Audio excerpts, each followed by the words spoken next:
Welcome everyone to another exciting episode of Retro Encounter. I'm Josh Curry. With me is a great group of guys. Chris Gebauer. Hello. Davi Tesnovich. Yo. And Robert Fenner. Hi there. And as we kind of talked about last episode, February's a cool indie month. We're going to play through 3 different games over the course of the month. But this podcast is going to be all about Gone Home, which I'm very interested to see what everybody thinks. This is one of those games that I think is supposed to have a huge emotional response from a player, but I could see a lot of people kind of falling short on that, and I'm interested to see if it was as meaningful to you guys as it was to me. Yeah, it was kind of cool. This was my first walking simulator, so I was really unsure of what to expect from Gone Home. I mean, I know that everyone's been pretty hyperbolic about this game leading up to playing it, and I have to say I really loved it. You know, minor annoyances here or there, but really it was fantastic. Yeah, this was, sorry, go ahead. I was just say I'm not big. I hate to say this. Walking simulators, walking games were those games that people usually say, "Hey, are these really games?" Which, first of all, complete BS argument. We're not going to get into that. Agreed. We're not going to touch that. But just because I'm more of a console player, and those games traditionally are more PC, I basically have not touched that entire genre. You miss out on it. I'm the same way. Yeah. And so the only game I have played in that kind of genre of games was Proteus, which again I actually absolutely loved. So apparently I like this genre of games. So sorry, Robert, go ahead. That's all right. I was just going to say that this is also my first time playing through Gone Home. It's something that I've wanted to play for quite a long time, and I've only just gotten around to it now. I am very interested in games that simulate the boring everyday minutia. So like walking through a mundane environment, like Gone Home's house, and just looking at all the objects, picking up toilet paper and examining it. That kind of does something for me. I really find that interesting. So you like the more voyeuristic nature of it? Slightly, yeah. Because I there's a couple times like it's just like, this is uncomfortable. Like too much. Well, like reading the diaries, that made me a little uncomfortable. Yeah, but see, I actually didn't have a problem with the diaries. It was me like searching through their like clothes drawers. Yeah. Well, I mean, you put yourself in Katie's position. It's her house. So that's one of the weird things, and we're going to jump ahead a little bit before I want to talk about this, but it's not really her house. Like, and I kind of experienced this when I went to college, is, like, my parents moved into, like, I had lived in a house for over a decade, and my senior year, like, a month before I was done with school, we moved to a new house, and I left to college. And when I come back, they're always like, "Oh, don't you want to come home?" It's like, it's home in quotation marks, but it's not home. And to a lot of Curry's gone home. Yeah, and so to a lot of regards, the same thing for Katie is they moved after she had left. Like, that's why she doesn't have a room. That's why all of her stuff is in boxes. She's never been in this house, and so she's experiencing it for the first time at the same time we are. And I found that very interesting. Completely agreed, and I do appreciate that the designers clearly knew that it's something that would be hard. That there would be some people who, after playing the game or while playing it, would be like, "Why is she searching every nook and cranny?" So I do like how there are certain little. There's the one note on Sam's board outside her room that says, "Stop leaving all the lights on. You're just as bad as your sister." Oh, that was a wonderful moment. And then, I like that a lot. Like something like that, or finding the condom and the written reaction to that, or finding a very intimate letter from Sam later on behind a trash can in a bathroom that talks about her first sexual experience, and I wasn't able to read it fast enough, and about a third of the way through it, automatically gets put down, and the written line was, "Nope, not going to read it anymore." And if you click on it, it goes, "Nope, I just can't. Nope, not going to do it," and just would never let me open it again. Because the older sister does not want to hear those details. So little moments like that, I think, are there to try and curb that almost absurdity of every detail of the house, every little thing.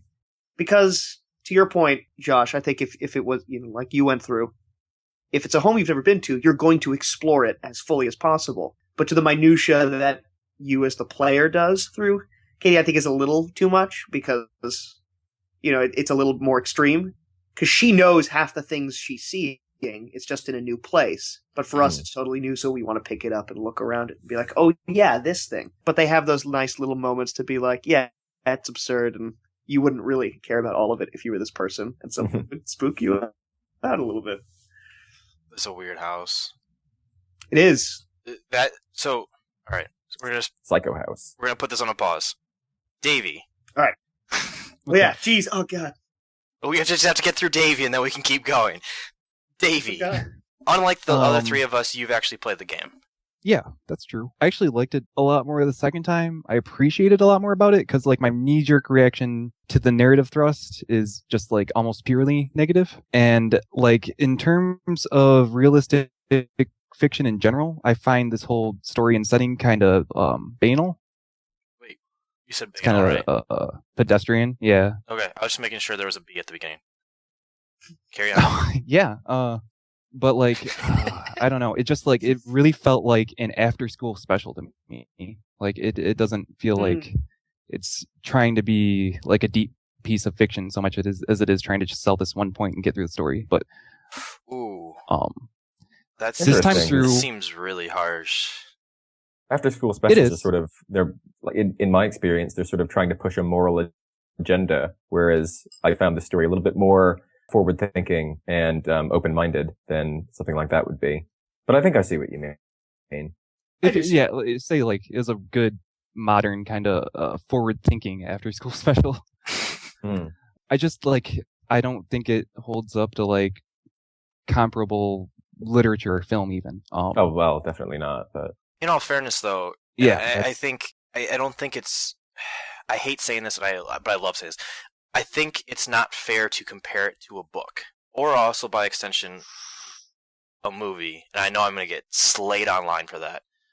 But this is a medium that's still very much in its infancy, right? And that's the whole point. Is like we're in the infancy of this. When you look at books who have hundreds of years, you have movies that have 100 years. I don't think that's. I don't know. I just think when you remove a gameplay element altogether and you're focusing almost exclusively on the narrative or on the discovery of a narrative, you have to accept that you're going to be criticized on the basis that fiction is criticized at that point because you've taken the game out. You're a piece of fiction now. Yeah. But what I will say, what I like about Gone Home is in terms of story. Yes, it's very sparse, and I can't fight that in any way, shape, or form. It is. It's very light. It's just moments. It's trying to use that moment in time kind of thing of piece it together. It's not exactly hard to find and all that. But I think if you took away the environment and you just had a stack of the notes in order, I wouldn't say it would be, a great game to just sift through what could amount to someone's just like unthrown out letters. But I think you could still find the narrative and still find little hints to, again, the parents and all the rest of it and what they're going through as well. And I do think it would be compelling enough to get through. Like, I do think there's enough there. And it's, at least the diary logs, they're incredibly charming, even if they're so short. And I found them very endearing and just sweet. Agreed. Sometimes saccharine, for sure, but I guess a lot of this game for me in general, and this goes back to what you said earlier, Josh, this was a big palate cleanser for me. Kind of like what Josh said before, don't really play these kinds of games. I'm a console gamer, so if it's not there, I'm unfortunately usually going to miss it.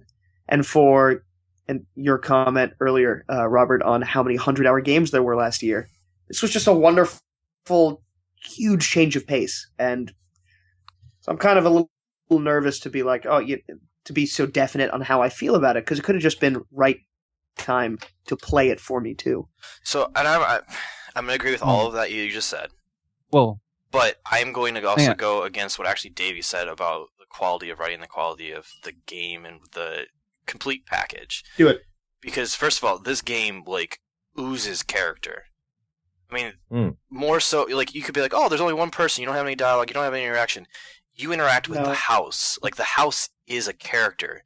And then there is the living embodiment of all those individuals in the house. It has multiple layers of how the story is placed. You have, first of all, you're following Sam, and that's the main story. Like, that is all audio logs, obviously that is the main story, but you get all the ancillary story between what is going on with that dad, what is going on with the mom, what is going on with Ranger Rick, how is the dad not being able to have his books published affecting the relationship with the mom and driving a wedge there that she goes to Ranger Rick.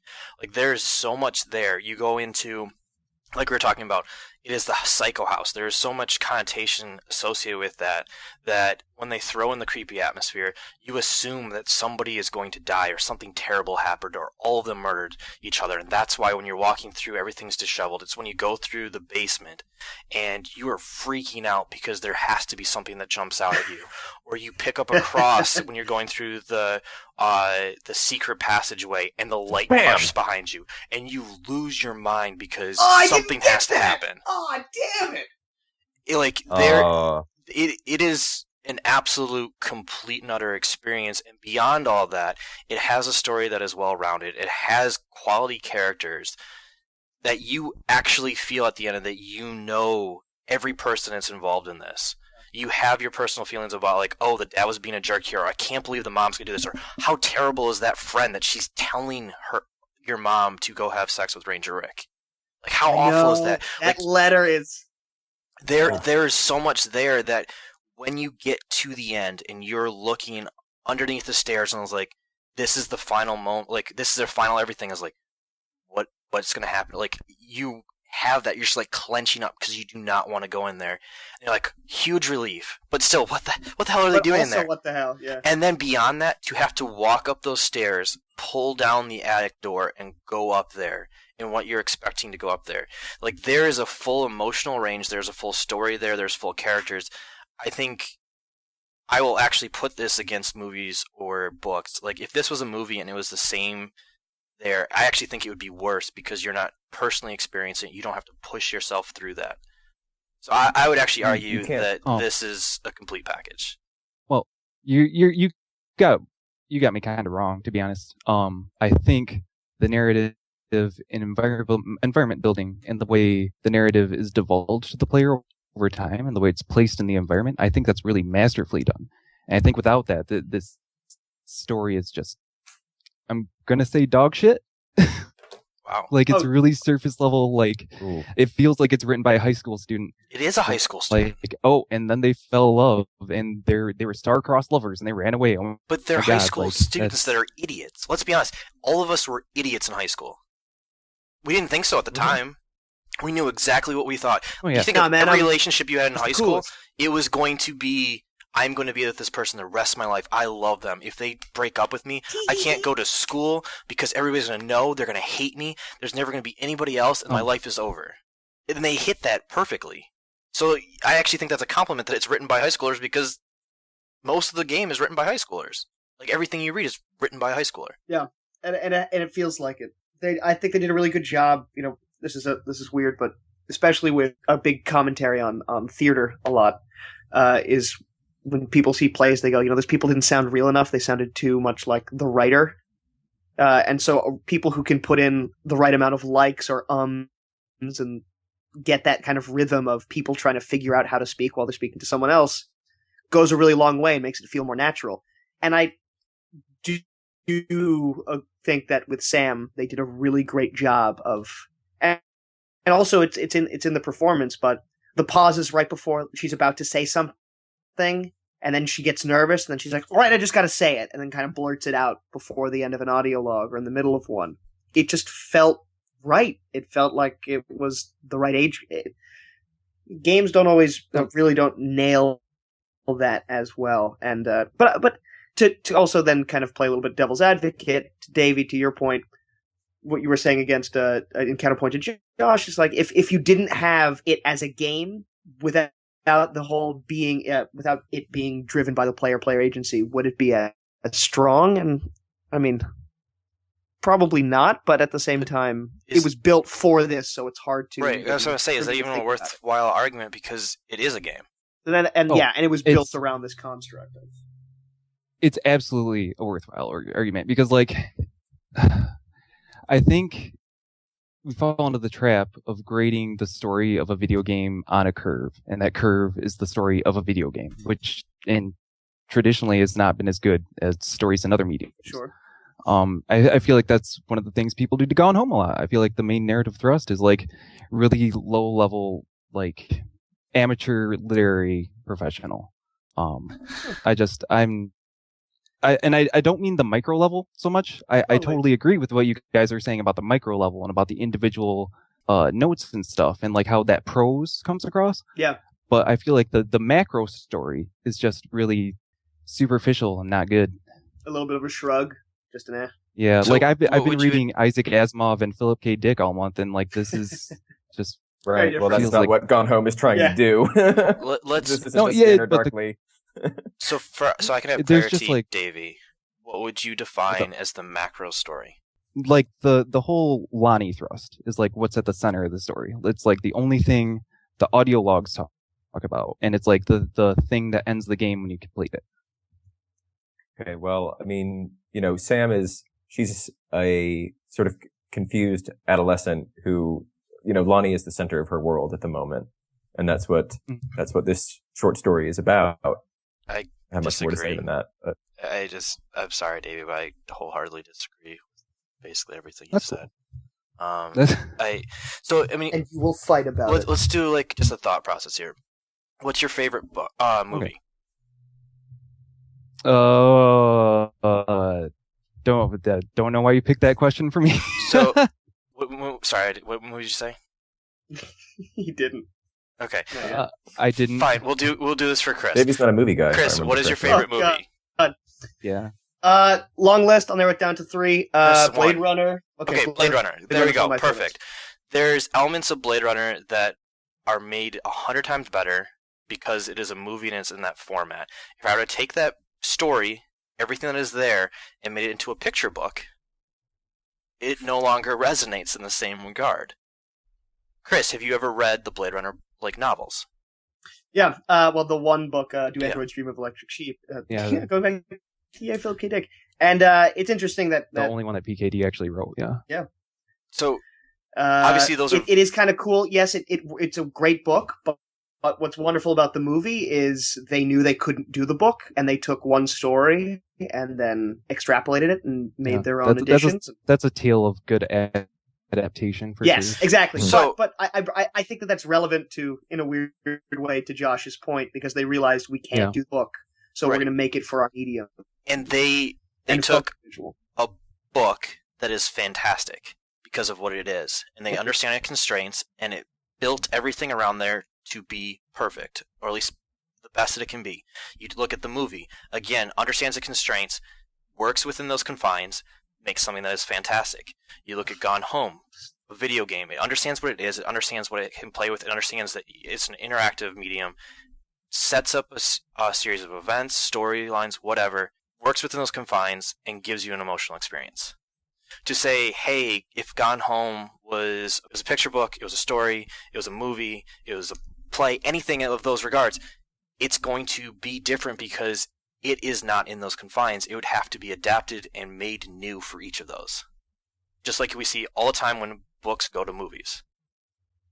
And so for it to say, hey, this game wouldn't work if it was a movie, of course not. There'd be parts of it that would. There'd be main thrusts of it that you could have adapted into something that would work as a movie. But the core tenet of this is you are experiencing it. You are supposed to be Katie. You are interacting. And that is something that a game can do that no other medium can do. I just think they using the same system that Fulbright's incredible at. They could have told a much better story, a much deeper and more mature story. As it is, I think it's really superficial and one note. It's just my opinion. Okay. Totally. That's... We'll just agree to disagree. I think we're going to beat this dead horse if we keep going. But I want to stress that I think Fulbright is incredible at using this system of storytelling, and I think it's really weird that it took people so long to come across this. And games like the Dark Souls series is really good about environmental storytelling, and it kind of makes you stroke your chin. And games like System Shock in the past, it's like, man, I could have just an entire game with no guns in it like this. It's weird that it took us so long to come to this, but I feel like this particular story is not up to snuff for the level of craft that they're using. Another this is kind of jumping ahead of it, but I don't feel like Katie really feels like a character. Like I didn't identify with Katie, and I didn't feel like I didn't sense her motivations or emotions at any point playing Gone Home. I don't think you're supposed I to. could see a little bit of her character. I mean, mostly when she's compared to Sam. Yeah, it's always in counterpoint. I did like some of the stuff you were saying earlier. Actually, I did not see when I played the game, and that made me think, oh, that is a little bit of Katie.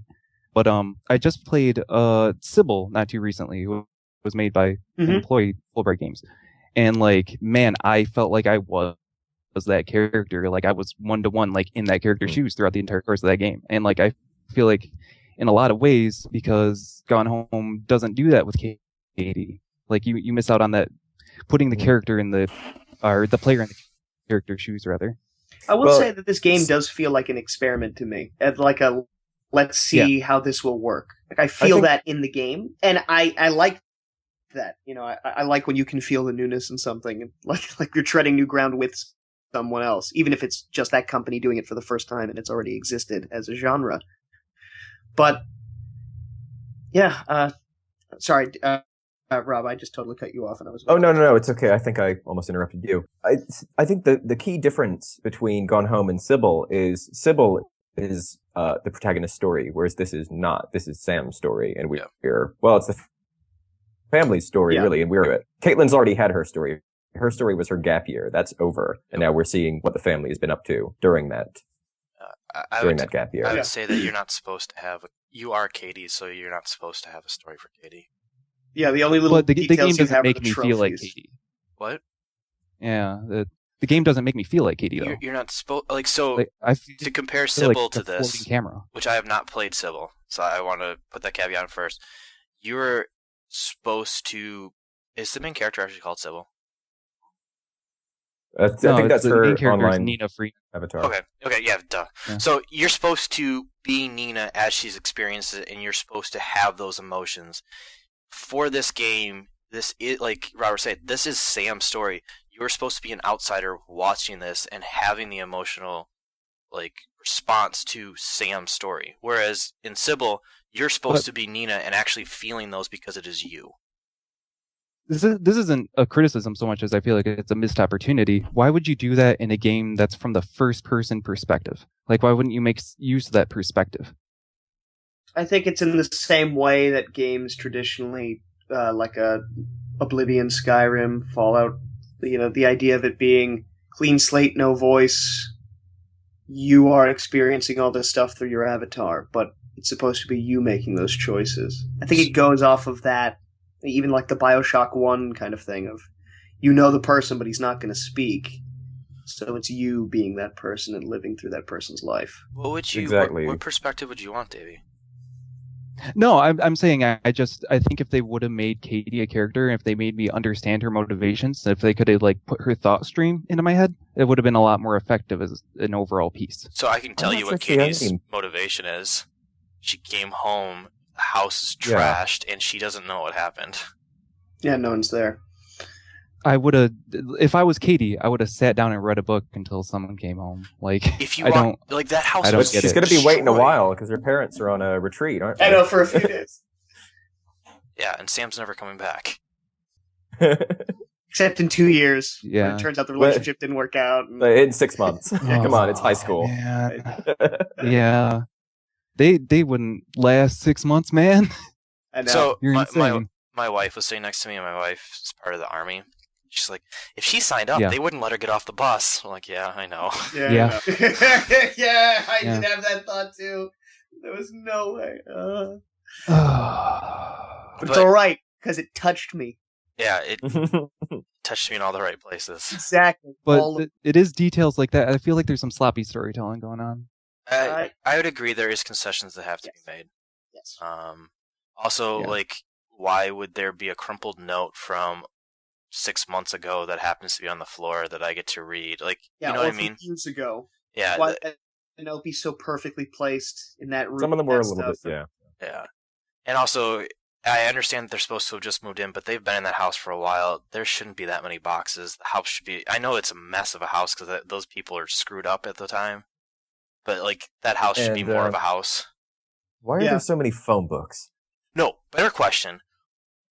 So phone books, and there's a lot of Bibles. Bibles. But Books and Bibles. That's exactly what I wrote. but the Bibles make sense to me because I think there is an element that they're supposed to introduce to the Bible so you understand that they're a very Christian home. And you think of 95 and what that associates with a Christian home and how they're not going to accept that their daughter is a lesbian. So I thought that was kind of passive storytelling for you to have a frame of reference to look at the family. I don't understand the phone books. Better question is, why are there no VCRs? Every all TV, taken away. all the TVs had no VCR. Because Sam took them, so Sam she has took 'em. something to sell when she leaves. That's how she's going to make her early cash. She's selling all the electronics her dad has been able to collect through his job over the years. I feel like the Christianity angle was, I don't feel like it was brought across as well as it could have No, it been. was I mean, not. yeah, there were a lot of Bibles, and they don't approve of Sam's sexuality. But at the same time, there's not much more than that. I mean, Mom seems a lot more conservative than Dad, he struck me as more of a open-minded literature and film and music buff. So, I mean, it was more of a progressive environment than I would have seen, than I would have expected. I grew up in the Bible Belt, and a lot of my friends had very, very devout families, and it was a lot more blatant than I saw in Gone Home. Yeah, That so surprised me. let's kind of dovetail off of that. What did you guys? Was the parents' reaction expected? Could it have been better if they were aggressive and upset about it? Like, what was your guys' thoughts on that? A weird thing, and one of the reasons why I really like this game is, I guess I went to an art school, and while I grew up in a family that was very accepting, one thing that was interesting about art school, our splits when it came to gay straight was the majority of kids who are there are gay. And I remember freshman year hearing countless stories of people coming out and it not going well. And most of the time I would hear stories of this kind of unexpected thing of like, I thought there would be this and it was just this. Mm-hmm. And for good and bad, positive and negative. So weirdly going through and having the disaffected almost like it's a non-issue because it's not real. It's like it's like, I want you to have an opinion. I don't want you to be, a conscientious objector. Right. Have an opinion that shows that you actually care. Don't just be dismissive. Mm. So I've always heard people tell me that that's the most painful thing is when it's dismissed because then it's not considered real and that you can't know. And, like she says, like I'm not old enough to actually understand who I am and it's just a phase. Right. Mm. So that, in a weird way, hit me a lot more than I thought it would. Mm. Because people always assume the negative when they're not sure, if they don't know if their parents are aware, all the rest of it. And when they don't get that, when it's like, okay, that's weird, but we'll figure it out, or, I'm totally fine with it, which is usually what it ends up being. But yeah, it's the no opinion that kills people because they feel like they're not cared about enough. Or they're not worthwhile enough to have an opinion. to put in the thought and the effort to actually. And so, yeah, it was really kind of just a cruel moment for me to hear and just be like, God, that girl's probably going to go to her room and just lie there for a day and a half and be like, what the hell do I exist? Am I see-through? Yeah, that hit. I like it a lot. It hurts to be attacked or insulted, but it hurts much more to be laughed at. Yeah. Yeah. Or to be told that your feelings aren't valid. Yeah. So bringing my own baggage to it, like my friends that came out during high school, for the most part, it was very aggressive. Like one of my friends he became my friend because he lived in Texas and he was kicked out of the house, like kicked out on the streets. And so he scrounged up money, took a bus over like 2 weeks and made it up to Wisconsin and like stayed with his like great aunt's sister's friend or something. Because that was the only person that would take him in. Yeah. And so, like, I kind of brought my own baggage that I expected them to just go off. Definitely because I had looked at all the Bibles, so I had that kind of preconceived notion. So it was a nice surprise. But after I got done with the game, I thought, you know what? In a lot of ways, that makes a lot of sense. You look at how the two parents have, like, solved all their problems, and basically they just ignored it. Yep. And so, and let the issue, like, and I'm not saying homosexuality is a problem, but they've let all their issues of the family just fester to make it so much worse. And that's why they ignore a lot of stuff. Yeah, they just ignore everything because it'll get better, or they don't understand, or it'll work itself out. And in all regards, none of them worked out. Like, she distanced herself from her parents. The two parents, like, until the very end, they had separated. Like, I'm pretty confident that mom cheated on, like, the family. Like, all of the time of them not sure about ignoring that. stuff has just Well, there's made definitely things the so seed. much worse.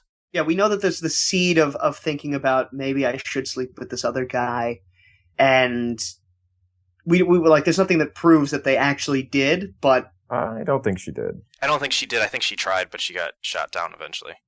I like And that I think narrative. that's part of, like, if you guys look at the calendar in the, that was like the best moment when you go into the kitchen finally, and he's been references Rick the whole time. And I looked at the invitation for the wedding, and I was like, Richard. I was like, we don't know Richard. And I walked away, and I looked at the calendar, and I saw Rick's wedding, and I was like, oh, damn. And then I look at the note, and she's like, yeah, I'm not going to be able to make that. And I was like, this is fantastic. And it was right after I reading... didn't put that together, yeah. Right after reading the letter from her friend of, like, are you just maybe seeing this? I hope you got this, like, but maybe you should be thinking about this. And I was like, there was this huge moment of, like, damn, like, nope, that did not work out for you at all. Wow. And she is super, super, like, jealous. She is salty about it. Like, that did not go well. Although, conveniently, that all coincides with the father finally having things kind of work out for him again, and not, waxing poetical in his electronics reviews and almost getting fired for it. And it was nice because both of them had to hit rock bottom. Yeah. And it was just a very different way for each of them to hit rock bottom. Man. But they're also very selfish, so they Yes. don't... Oh, they're terrible people. Those poorly written, wanky reviews were some of the best pros So of the great. game. That So was great. golden. Oh, Not just another James Bond. Thank you so much. Yeah. And then for all of that, I know we have notes here about all the fake games. Mm-hmm. All the legwork they did with the fake books, the fake reviews, all of that. Like, there is a lot of that where it's very interesting, the little details that they put to have that spin of, hey, we're in the 90s. Remember that? Yep. And you're looking at they kept talking about Street Fighter 2. That was like the only game that was real, but you look at everything else, it's like, yeah, I think I'm pretty sure I saw that on a Genesis cartridge or Nintendo cartridge at some point. Like, yeah, I could see that. Weird, because I think there was like a Chipmunk game or something. I think they went a little bit too hard with the sense of place. Like, for example, when you go to the movie room, it's got all the tapes of, VHS taped from TV movies. And I mean, my family had a lot of that as well. But like, so that set the sense of place quite nicely. But then, like, you look at the couch and there's a ticket stub for Pulp Fiction. It was like, okay, we're in 1994. Yeah. Well, yeah, Kind of made me roll my eyes a little bit. I felt like that was a detail that wasn't really needed, especially in a room that was already full of movies. That was also the movie ticket from her date, so it makes sense that she would save it. Yeah, it was. Yes, although it's funny. But maybe in her bedroom rather than... Again, conveniently, you hear that if you hear that journal entry, and then you find it, and you're like, oh, you didn't throw this out? I guess it was special, but... I mean, but that's just like we said before, that nothing's clearly thrown out in this world, because we gotta find it. So, we've talked a lot about emotion, we've talked about a family, we have not talked about the house. And all right. The creepy atmosphere was great. And actually, sorry, Josh, I think it ties in exactly to what we were talking about, because I love how you look through those magazines and they have all those X-Files stuff, whether it be the TV guide or Gillian Anderson on the cover of a magazine, to amplify the creepy of the house. Just all these, again, using these 90-isms to be like, is this place haunted? Sorry, I continue. Yeah. So, going in the game for me, I only knew of two things. I knew that Sam was a lesbian, which... Yeah, I did too. So. And then the other one was, I know at no point does anything grab you. Like, those were the two things. And it was great because even with knowing that, I still expected it. And I had my wife sitting next to me as I played, and the whole time she's like, is something going to grab you? Is there anybody else in this house? Are you going to get murdered? Like, is there a way that you can die? Is there something around that corner? And, like, I'm not sure if she made it... Oscar's Revenge. I'm not sure if she made it worse for me, but, like, you have all that, like, setup, like, this is the Psycho House, like, they're looking into all these ghost things, and then there's Oscar and this, and then you go to the ridiculously creepy basement. Mm-hmm. Like, who has that basement? That is so messed up. And, like, they play into... My basement was much creepier. That's terrifying. I feel You're bad basically for growing you. up. morphine as well. Actually, the house I grew up in, I lived in a really rural area when I was a kid, but it was very similar to the Gone Home house. Wow. That it made no sense. 'Cause Yeah. none of that setup for that house made any sense to me. Yeah.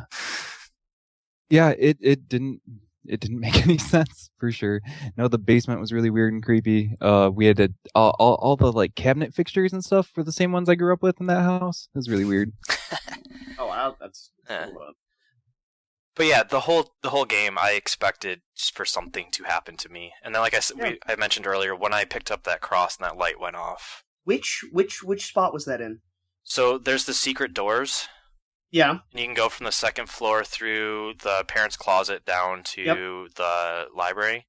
Yeah. There's a really that? tiny cross on the ground. Did not know that. That I think if it's you- on a crossbeam. Yeah, sorry, it's on a crossbeam. Haha. And you pick it up, and it has something written on it. And as soon as you pick it up, you're like It able to see has. the first letter, and then pop, the light bursts, and you're in a dark room. I would have screamed. Yeah, that was like I definitely jumped when that happened. It has written on it, "For God so loved the world, he gave his only son." Which then I like trying to figure my way out, and I was like, well, there's a door right here, and I couldn't open the door to get into the library because it opened towards you, and I was pushed against the wall. So I'm losing my mind because the door will not open, and I'm like freaking out, and I like sprint back up the stairs to get back into it, and I look, and I'm like, I was playing on a 360 controller, so I'm pressing left trigger so I can look at the item. I said, you got to be kidding me! I dropped the item to open the door, so I was like, I have to go back down there. Because I have to know what's written on this, because obviously it's important because the light went off. So I like creep back down these stairs. I like go back in the corner. I'm like trying to I finally get it, and I like sprint back up, and I look at it, and I was like, first of all, that means almost nothing to me, but that's really creepy on top of everything else. So I thought the sound design was incredibly simple, but incredibly effective, and all the I know that there are creaks. certain moments where there were clear sound cues when you'd find certain items or certain things would happen. But just in general Yep. with the lightning, and I don't know if some of that was programmed. I gotta find in an article or not if it's specific to certain things, if there's a crack of lightning, or if it was just accidentally perfectly timed in so many moments throughout the game where you'd happen upon a dark room and be like, oh, there's an eerie glow in the back. And then you pick something up and you just start to read it. And then it would go crash of thunder and lightning, and you're like, okay. No, it was nothing. It's just Yeah, sound. more so than any other game I've ever played, the PC Steam version has the game dev diaries, like the whatever over Yeah, the we game. have that too. I haven't been able to go through them yet. And more so than any other game, I want to actually go through that and hear that. And then also I was going to recommend the Kind of Funny Gamecast just met with Steve Gaynor for Steve Tacoma. Gaynor. Listen to it. And the second half is kind of like a spoiler cast. So I unfortunately didn't get to listen to it before this, but Oh, It's good. It's good. yeah, I am Yeah, it is guessing that good. that would have a lot of insight into He's a cool dude the too. minutiae. Yeah, he's a really cool Yeah. guy. I was really glad I listened to that before I played for the second time, because that gave me like a different way to look at it, a different way to appreciate it. Sure. That was really nice. Also, I'm really excited for Tacoma. That's good. I could not have cared about Tacoma at all. And now it's one of your favorite. Like, and I put out a tweet a couple of weeks ago, like, here's my 5 games that I care about this year. And I was like, right away, I was like, I'm going to have to get Tacoma. Like, there's no way I can wait a couple of years to play Tacoma like I did with Gone Home. I have to play would love Firewatch, see too. them. I would love to see them use the masterful control of this craft that they've made and put it to use in something I care about. Space Station. Oh, just because Yeah, it's in that space? sounds super. Well, okay. So in sci-fi, you don't want to spend a lot of time describing things that people say in everyday life, because there's some things that people can't even imagine seeing, you know? And having a space station just dropped in front of you, like every object in there is going to be interesting. I'm not going to see something laying on a disc and be like, oh, that's a tape dispenser. Like every object in there is going to be like something driven from the author, like trying to describe this environment that you've never seen before. And I think that's really cool. Did you play Soma, Davey? No, it sounds scary and hard. It's not so bad. You might enjoy it. There's lots of quiet moments in Soma, which allow you to explore and look at objects within this underwater station. You might enjoy it. I gotta play that game. I know I'm gonna love it, but it's gonna destroy my mind. It's pretty smart. It's pretty smart. That's what excites me. It's more the atmospheric horror is going to haunt me endlessly. Yeah, it's got some spooky moments. That's. Oh, I don't want to. I just put. Oh, yep. Okay. Yeah, that game's fantastic. I was making sure that I remembered the correct game.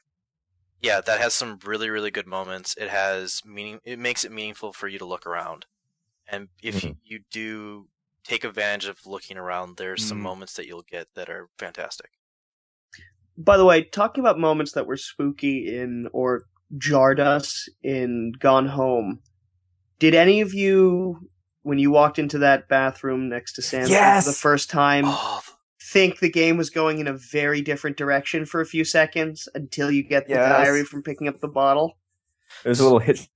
Yeah, and I was also freaked out because I was like, if this is blood, how is it still this red? How long is it? Oh, really? Yeah, I was thinking, That's how is this not dry? I dyed my hair for many years, so I instantly recognized it for what it was. Yeah, I immediately thought it was. Davi. I immediately thought it was blood as well.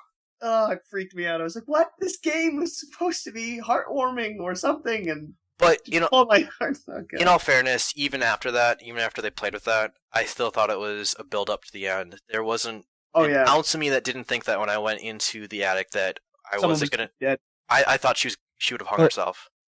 But what about the answering machine method? That was from Lonnie.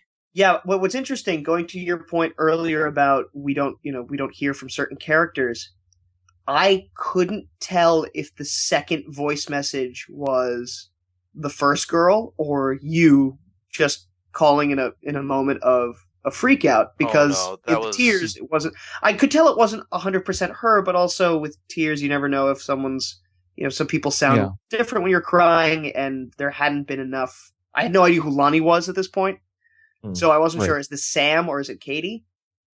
See, and that, I knew that... Except she's saying Sam, that's not... And that's where I have the... knowing that Sam was going to be a lesbian, you knew that was the person that she had been with. That's what my assumption had been. Yeah, but again, since I'd never heard any voice from that person, other than the answering machine, I just kept assuming it could be someone else. Yeah. Until it was clearly not. And that's kind of... I was waiting for that awful, awful moment where we know that Lonnie is leaving. Lonnie left. Sam did an action that's not going to be able to be fixed. Undone. And while she is doing that, she happens to get a call downstairs, and Lonnie's freaking out because she's coming back. No, it's worse. I can't. That's and everybody. The only thing I'd heard about this game is there's a really good chance you're going to cry at the end of this game. And so the whole time you're like, don't do it. And I was like, you know what? If she does this, I might lose it. That is a terrible, terrible ending. Not terrible as in it's actually bad. I know what you mean. It's it would be destructive and... It would wreck people. And I was like, you know what? If I go up into this room, I pull this down, they already have the red color to add in that kind of atmosphere, and she is hanging there knowing that Lonnie is freaking out and possibly coming back to her. That is the worst. And you've just witnessed a satanic table, so you're thinking anything's possible. No, that's Oscar. Oscar was that game did. It really did love the Hitchcockian twists. I mean, I didn't expect to see Sam hanging in the attic, because you find a note, or you find the diary entry before that where she says, "Oh, I guess I'll just go wait." And that didn't sound like somebody who was on the edge. But see, I took that as she was going to wait, dead. Okay. I mean, earlier super than that, dark like that. There's a note with a map to the seance room that's just the hidden room. This is where we'll do it. Yep. And I was like, oh no, is it going to be like a Romeo and Juliet suicide pact? I thought the same thing too. I had a great moment of relief seeing their fun little ghost hunting seance room instead of anything horrible. Which is funny because part of that Kind of Funny Games cast, when you listen to it, they talk about everyone's experiences with the game. And they mention or Greg Miller mentions how he's like, there was someone I was talking to who said they beat the game in 15 minutes. I was like, what? How'd you do that? And apparently it was someone who walked in and didn't know, but found the seance room first thing. Oh. And was like, oh, what's this key? And then went up to the attic and it ended. And they were like, great game. Well, you completely out of context. Yeah, exactly. They're like, I guess that was fun. Yeah. Which I I respect that it didn't. I hate that the kitchen, or to get to the kitchen, is locked. Still to this point, like, does not make any sense to me. But I like that if you played it a certain way, you could technically get through it very quickly. Like, I like that it technically is open, that there isn't... They gate you without truly gating you. Does that make sense? Yeah, if you knew, you could bypass a lot of it. Yeah. One big thing that I think makes that an especially good decision is like when you know that all of that atmosphere that build up to like being afraid or having a shock, once you know that's kind of a red herring, like that palpable suspense that you get from playing through the beginning of the game isn't there, and it kind of feels empty. Yeah. I can never... So So being able to traverse the house freely and like go to rooms that you don't need to pick stuff up. What's up? If people didn't catch on yet, I love this game. This will be a game I never play again. I was going to say, I felt you going that way. Like, I don't know if I'd... Sorry, go ahead. The only way I could possibly do it would be with the Dev Diaries, or this is a game that I pick up again 10 years from now. 15 years from now, where I have to be in a completely different place in my life. Like we talked about last podcast, I just had a son. Like, there was emotional things like my wife and I leading up to it. Like, you always have those conversations, like, what if this happens? What will we do? What if this happens? Like, how do we respond to this?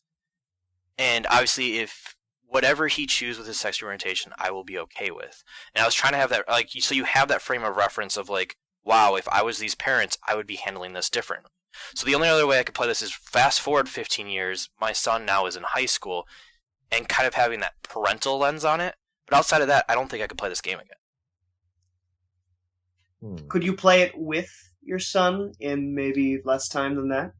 Well, why would I want my son to play this? Like, again, he'd have to almost be in, like, middle school or high school. Yeah, but like if he's 12 or 13. Yeah. I'm just saying, like, 15 years, long time. You might get the itch to go back just to kind of explore it again, especially considering that the genre will be probably so much farther down the road. Yeah. I mean, VR and stuff like that. He's just, I guess, to sum it up, I'd have to be in a different place in my life. Yeah, I totally get it. It's like how a lot of people felt about Journey and other games. It's that initial experience, while you can probably get close to it again, it is something to treasure, and people don't want to bastardize it exactly by, doing anything else. Yeah. Use it correctly, not a swear. That's like a perfect summation of my thoughts on it. I think it's a good thing. Yeah, man, that manufactured or like superficial suspense they give you is like that can't be undersold. That was a really big part of the experience. Yeah, this is one of those games that you always hear, like, I wish I could rewind time or like erase my memory and play this for a first time again. This is one of those games that you'd almost have to do because I think I'm actually very happy, Davey, that you enjoyed it more this time. Because I would assume that I would like it less if I played it again. Robert just said, I don't know, and I kind of agree. Actually, I liked the spooky, and it was definitely clearly there, but in a weird way, I just always assumed it wasn't going to... my mind never went to as dark of a place as yours did, Josh. I have a dark mind, I'm sorry.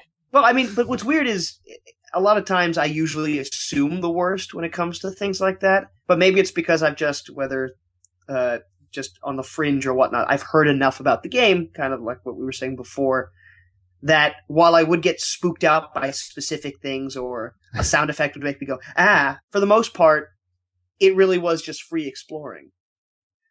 And I do think I could do it again without it being, without it feeling empty, because what? Sorry, some of the things they do to tease the survival horror vibe are so smart and hilarious, like in a meta way. Like, here's an itemized invoice, like Resident Evil. Get it? Yeah, totally. Get it? Yeah, there's it puts your brain right in that mode. Or like when you find the first key, you're like, oh, this game has keys. I get it. That's not what we're doing. No, not at all. Not at all.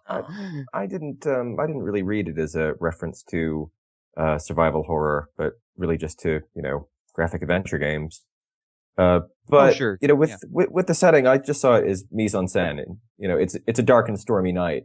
I think we've all spent dark and stormy nights in our own homes where there's no threat of anything happening, but, it's just atmosphere. Yeah. Right. So I didn't actually expect any monsters or any any antagonists that would jump out at you. And I still found creeping through the house to be very effective. Yeah, Cool. and we've already mentioned it, but the note that like, you're just like your sister, you leave all the lights on. I was like, yep, I loved it. I have left That every was light on great. because this is such a creepy house. I have to leave every light on. First of all, to Also know where because, I've been, and also then so I'm not creeped out. It's a simulation. You don't you don't think about conserving energy or being green. You just go through the game. Yeah. You turn on the lights in each room and move on to the next room. So I thought that was a very, very funny wink wink nudge nudge to the player. Yeah, and I was very, I guess, smart but destructive in how I went through the house because they have everything set up in kind of ways that like, oh, this is placed here, this is set here. And so whenever I picked anything up, and if I wasn't going to put it in my inventory, I threw it on the ground. Because then if I went through the desk, I could easily find out, like, yeah, I picked everything up because anything that was on there that was worthwhile looking at is now on the floor. And so I went through it, like, the house is already trashed, but I trashed it so much more. Oh, So I was through everything. I was careful about placing a lot of stuff exactly where it used to be. Nope. I mostly put things back, but when reading Sam's diary entry where mom and dad don't acknowledge her sexuality, I got into character and threw a cup across the room. Nice. That's awesome. fantastic. My favorite thing I did with the objects was I put in one of those punk cassettes, those mixtapes, and I thought it was terrible, so I took it out and threw it in the garbage. Nice. Not a fan It of the felt Riot Girl, real are we, good. Davey? No, I'm not. No, neither am I. I mean, I appreciate what it was doing from a socio-political standpoint, Yeah. but I really don't like it as a music genre. So this can come as no surprise to everybody. I didn't listen to the music in the game. You Oh, don't put really? any of the audio Uh, cassettes? So, like I said, my wife was sitting next to me watching, like, 'cause I wanted her to be part of it as well. Because this is one, like, there's few games I like. You know what? My wife doesn't play them, but she'll enjoy this. And this is one I was like, I thought she'd really enjoy, and she did. But because of that, if both of us are in a room, that means the baby has to be in a room. So I put that first cassette on, and it just boy. blared across, and right away the Exactly baby's face that. is like, no, and I'm like, yep, not listening to any more music. Because first of all, I didn't like that, and second of all, the baby didn't like that, so we can't So keep you rolling threw with it in this. the trash. No, That so had that was the only had been time Betsy tape. I had to pick up every disc or cassette to make sure that there wasn't an audio related to it. And so I had to put it in. Oh. I pick it up, look at it, set it into the player, immediately press play, and then immediately stop it. So just in case there was something that was attached to it, I didn't want to miss it, but I didn't want to actually listen to the music. Play uber cautious. Yep, just in case, because there Yes. might have been an audio diary. I couldn't miss it. Now, speaking of audio diaries, how did everyone feel when you would get those notes for the first time? Did you think that this was all a journal, or did you think it was letters? I guess, like, what did you interpret the audio logs to be? Just narration for you, the viewer, or was it something that Katie was privy to? So I actually got this right in this regard. You know, like how you get to the end of the game and that's where Yeah, it's of sitting. course. That's where it's all. Where all. Is. So I was right about that, but Yeah. I thought Yep. it was her note for her suicide. Again, okay. Fair So, and I knew I'd find it at the end, and that would be kind of the summation of everything that you played through. But I thought it would be insofar as you found it right after she died. I will say the way that there's no like environmental conceit for coming across these audio logs kind of feels like a crutch. Like it kind of feels like they're selling themselves short. Like you find a couple of the pages when you're exploring the basement, Yep. and I just yep. thought like I would have been fine finding all of those audio logs this way and like having them be more diegetic, but I kind of It's a feel like little they video were game. underestimating themselves. Yeah, exactly. So I get what you're saying because there is so much personality in the handwriting, but I think with the actual audio logs, I think that is what makes Sam so much more of a character than everybody else. But they could keep the audio portion, but just have them activate when you find the actual pages instead of just activating based on like random objects. But then we'd have to ask why her diary pages are ripped up and all around the house. Yeah, I think that's almost so much worse. I like that it So- triggers off of an item that has an emotional response for Resonance. that. Yeah. I'm fine with it being a metaphor rather than actually finding the diary pages. I think it would be more, a little bit more video gamey if it was that way. I would agree with you, So you Davey. think I that's don't think she creative? should have found the small scraps that had the actual words that you heard earlier. Okay. Mm. Okay. 'Cause I did Well, find I that a think, little weird. You think the creative liberties they took were worth it in the end, though? Is Yeah. that what you're saying? I think it. Oh, okay. I hate can to believe say this, that. but it truly gave Sam a voice. You're not wrong. I actually thought when you find the notes in the basement that you'd read before, it's in a different context. It's on the table where Sam and Lonnie are making their zine. So I kind of like that as, it's their little personal zine, and here's what's included in the zine. And I thought that was a neat way to get that information across. And also that as it's opposed to only just random diary in pages. quick phrases, like she thought of something really clever or interesting, so she made a note of it to then Mhm. have in her journal later. Yeah, and that's what I was gonna say. Mm. It shows credence to the theory that you're gonna find the journal at the end. Yeah, Because totally. it was her coming up with ideas. Yeah, I thought it was going to be a journal, and that was the moment when I went, oh yeah, totally. I've heard that. So cool. And with going on with the writing, how about all the Captain Allegra stuff? So And I how really, that evolves. I really screwed up with that because the first one I found was when she was a kid, in like second grade.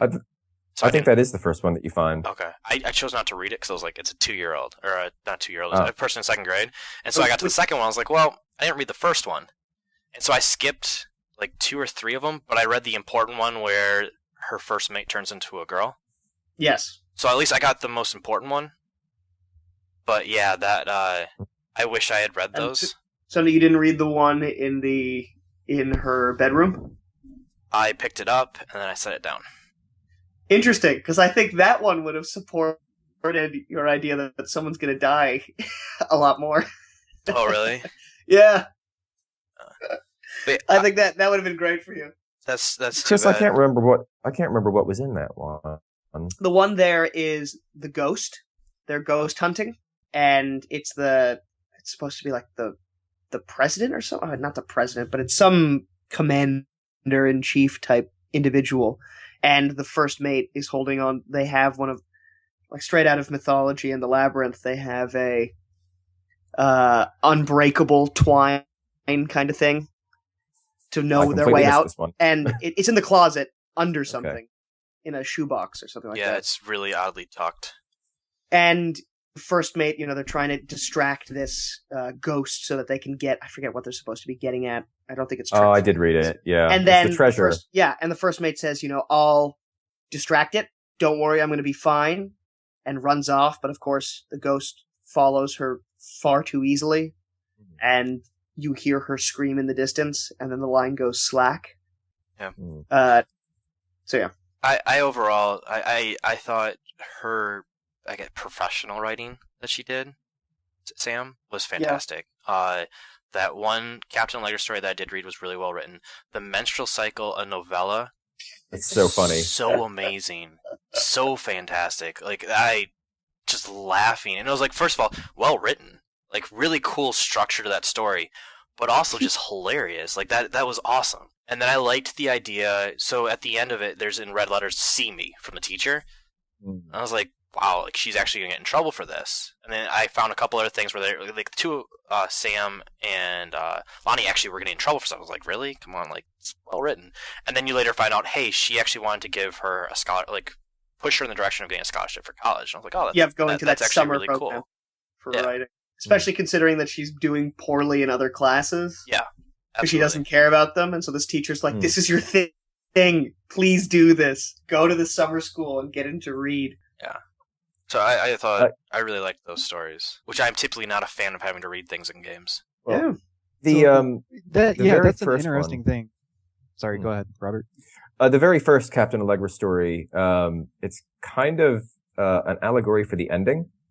Josh, since you didn't read it, it's about Captain Allegra is searching for heaven at the end of the world, and she's being pursued by this evil pirate captain who's Mhm. trying to stop her from getting there.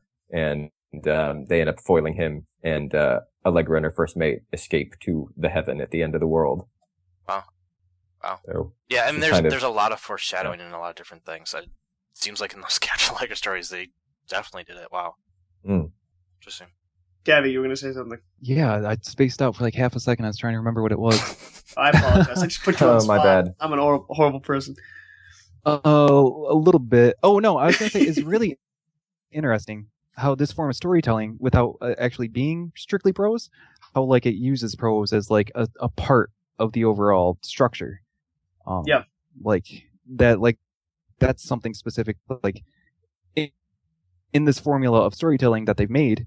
Like that's a unique thing. Like I can't think of another medium that's like, oh, look at this type of medium within it to get the whole story. Sure, it's like you have with just the regular walking around. You get the outline, the sketch of everything, and that's the nice shading. Yeah, totally. The use of prose really resonated with me because when I was a little bit younger than Sam, maybe about 15 or 16, I was big into creative writing, and I was always getting in trouble at school for writing stories when I wasn't supposed to, or making little self-published publications and stuff like that. So, I mean, the Sam's little stories popping up here and there, that kind of reminded me of when I was about that age, and it really had an effect on me. Until just this second, I never thought about that as a parallel to her father. Yeah, absolutely, and also her I feel grandfather, and the grandfather because of like an idiot. Or no, the principal as well. The principal. What did I miss? You don't think so? Are we talking about the pirate captain or? Oh no! I think I was Are you the talking idea about of just like the idea that she's the a writing. writer in general in terms of because their dad's like a PhD of English or something. Yeah. Well, the grandpa is. Yeah. Grandpa. And their dad's the dad just writes like low tier sci-fi novels. Yeah. Yeah. Ooh, He can't live up to his dad's legacy. That letter from the father, perfect. Oh, yeah, what a so prick! Good. What a dick move. There's a couple of them. Yeah, there were.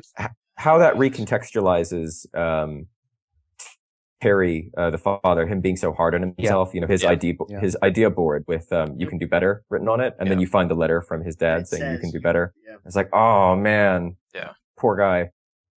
It definitely did not help whatever emotional state that dad was in. Yeah, that's why he had to move to the garden that symbolizes him coming out from under his father's shadow. So, again, one of those things I wish they would have done. Kind of like that twisted ending that I had. Hey, Sam dies, but Bonnie comes back. I kind of wished, hey, Sam left, not going to contact you guys. I wish the dad's, because he was like, this sparked a bunch of new ideas, and he was writing another book.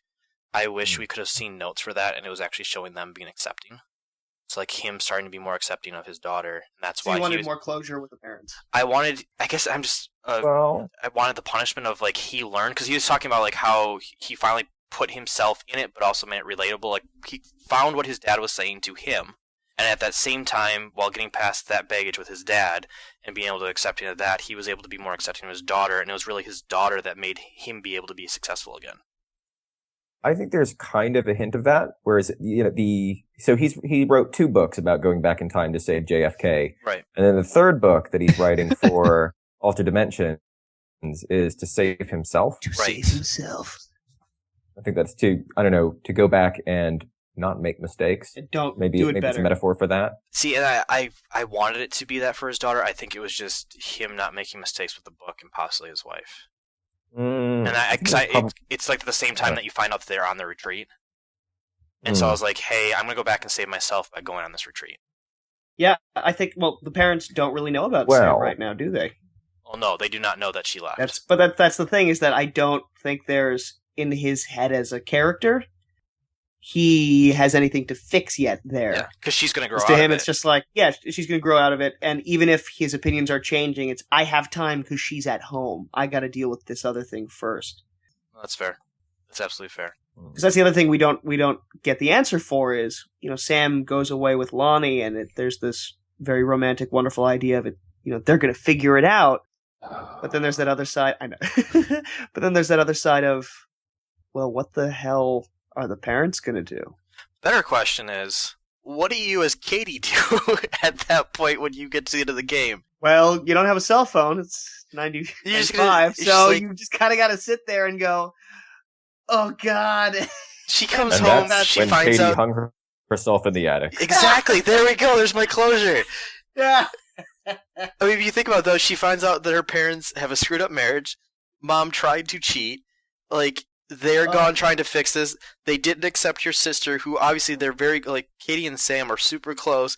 Sam's left and probably won't talk to you for a very long time. It's like, you came Wait back in from the this attic wonderful from- trip and everything is just screwed up. Dad's carrying baggage about Uncle Oscar, I do believe.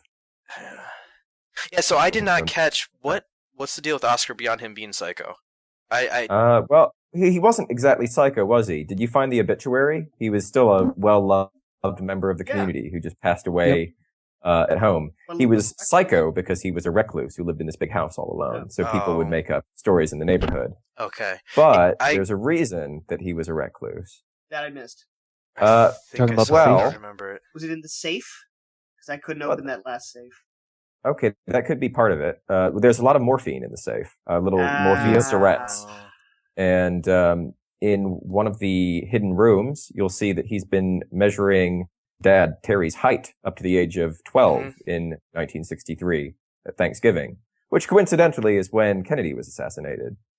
And then we find a letter from Oscar to his sister, Terry's mother, saying that he apologizes for the transgression and that he won't beg forgiveness, but he understands if she'll never want to speak to him again. So, hidden room, taking a kid's measurements, morphine, there's a toy. I'm thinking that Terry got molested. Yeah. And that makes sense. Oscar was trying to atone. So that's why he left everything to Terry. Yeah, those measurements are a lot This, creepier that, now. letter. Jeez. Yeah, so I opened everything except for the safe and then the dad's cabinet. His work cabinet. Okay. Yeah. There's a letter in there. There's a letter from Oscar that says that Terry's always welcome at the house, but he understands if he doesn't want to come, and then the bottom is ripped off. Do you ever find that bottom? No. Okay. And that and the art will has is in so much clever subtlety, and that I feel like the rest of the game is really lacking. Yeah, and so you'll notice that in Terry's study in this house where these things happened, he's got writer's block, and it looks like he's turned to alcohol. There's there's hidden whiskey bottles. So he's having a difficult time coming to terms with what happened to him. it also And he makes lost sense. away the will where it was bequeathed to him. Like it's It from makes a That's why bad he's so obsessed with the Kennedy assassination and going back in time to 1963 to prevent something bad that happened. And that makes more sense why he'd go back to save himself. Certainly. I had missed that. I had saw the measurements, which I thought was creepy that they did down there, but I was like, well, that maybe he just grew up in that house and he's coming back to like the family house. But yeah, that takes a much darker turn. Wow. Yeah, I thought the measurements were quite innocent at first, and then, I found the letter and the safe full of morphine syrettes and went, oh. Yeah. And that letter, was that with the safe, or was That's that inside the safe with the morphine. Of course. And the code of the safe is 1963, the year that it all went bad. No way. Is that written down anywhere, or did you just figure that out? It's in that room.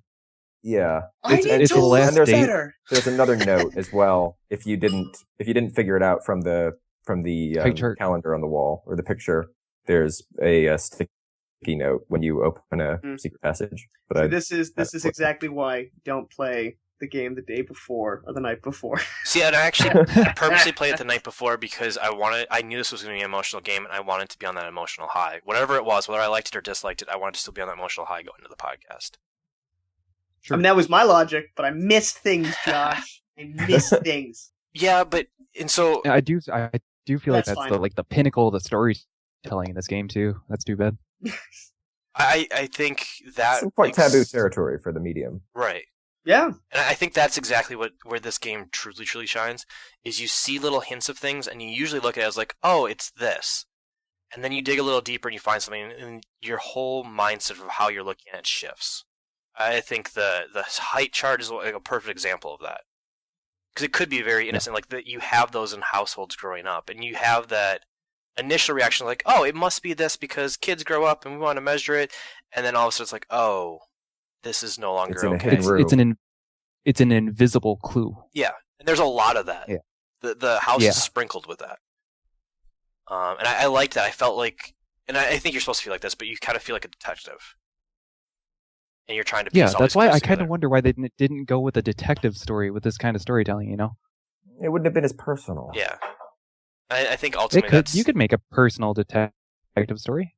I would really love to see one, don't get Yeah. me wrong. But in this instance, I don't know if that would be... I think that might be detrimental. And I think ultimately, Davey, that's your main issue you have with it. I think you wanted something more. It's just the genre. Yeah. Yeah, it's probably just my taste in the genre that turns me off so much. And I actually liked that it was on that personal level.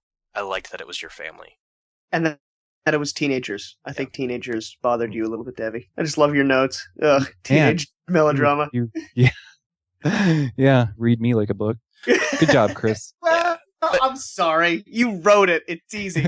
Yeah. Fair enough. The teenage angle really worked on me. I mean, the love letters exchanged between Sam and Lonnie, they reminded me of the sort of teenage love letters that I exchanged when I was that age. Yep. You know, they're a little bit salacious and all head up and overexcited. And ultimately, yeah, you know it's not going to last, but it feels like everything in the world at the time. And I felt like they really did a convincing job of capturing that, you know... They absolutely nailed that. What's the word? Overflowing hormones. Yeah. And Being overwhelmed pure, and unsure naive what that is. romanticism. Mm-hmm. Did you say you've played Sybil yet? Robert? Who, me? I've read about Sybil. I don't know all the twists, but I haven't played it yet. Yeah, those are Sybil I would and definitely- Emily. I know the plot, but I don't know any of the details of the plot. I just know what the setup is. Oh, good. Yeah. Sybil and I think Emily you're is a definitely way gonna where like it. the next games I wanted to play already, and again playing Gone Home pushed that up on my priority list. Man, for me, Sybil was my teenage years. Like that's how I went through dating, and that's how I grew up, and that was my coming of age story. And beyond that, the way that game uses the first person perspective and Nina Freeman's story, I feel like is really, really deeply affecting because it's so 1-to-1.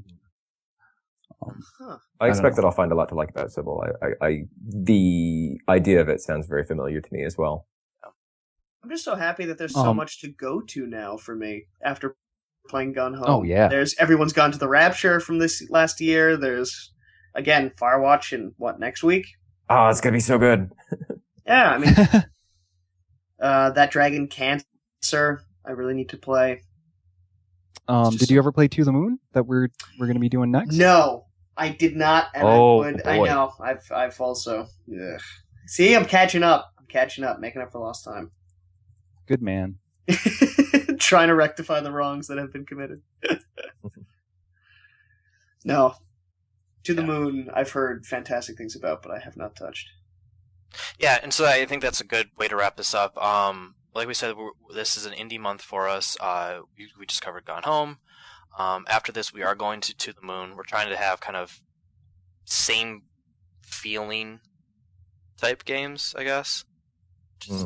That's really poorly phrased.